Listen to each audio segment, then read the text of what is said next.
So, whatever happened to that grand promise of the internet? You know the one where technology was going to unite us all, get rid of borders, and create one big, happy global family? Well, today, we're diving right into that exact question. We're going to explore the epic story of that utopian dream versus the much, much more complicated reality we live in now. Okay, let's set the scene. You got to go all the way back to 1962.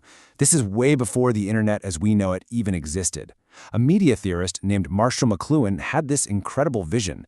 He was just looking at TV and radio, and he saw this future where tech would basically shrink the world, connecting everyone into what he called a global village. It was this really powerful, super optimistic idea for a new, interconnected age. I mean, we got the technology, right? We definitely got the connection. But did we actually get the village? Let's find out.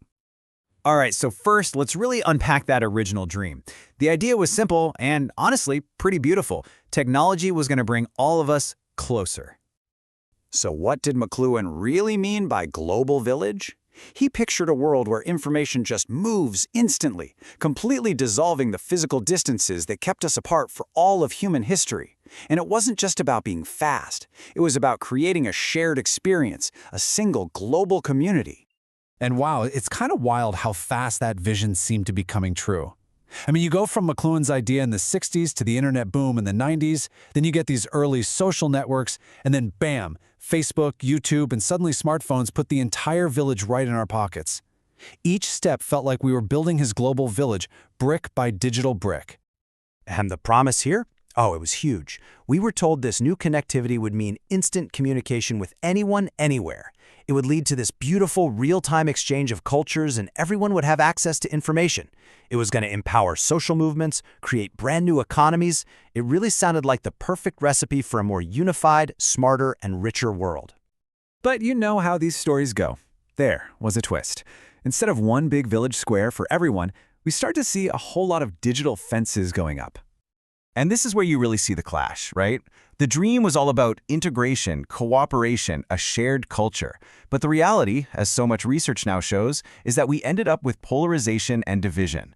We found our people online, sure, but they were usually people who thought, talked, and acted just like us.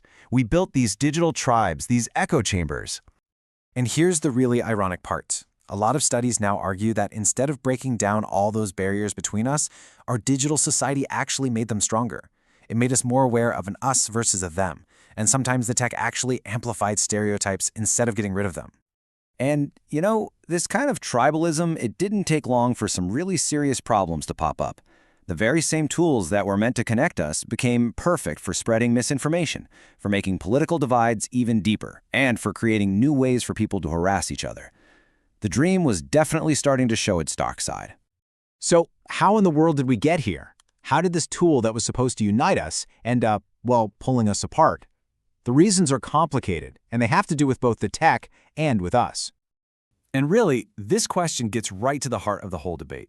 Was the global village just a flawed idea from the very beginning? Or did we just mess it up? Did we misuse these incredible tools we were given? What's really interesting is that McLuhan himself kind of gave us a way to think about this. He talked about hot versus cool media. So think of hot media, like a movie or a radio show, as something that gives you everything. It's high definition. It doesn't ask you to do much work. Now, cool media, like an old TV show or a comic book, is low definition. It forces your brain to participate, to fill in the blanks. The problem? You could argue that today's social media algorithms often act like a super hot medium. It's intense, it's all-consuming, and it serves up stuff that doesn't require a lot of deep thought, which might get in the way of the real participatory engagement a true village needs. But there's another, maybe even more fundamental reason this dream fractured. And it all starts with this number right here, 2 billion. Because here's the hard truth. The global village was never a level playing field to begin with. We weren't all starting from the same spot. Deep, systemic economic and political inequalities were already baked into the world. You can't build a digital utopia on a foundation that's already cracked with real-world divisions. Okay, so this brings us to where we are now, and a much more realistic way to think about our digital world.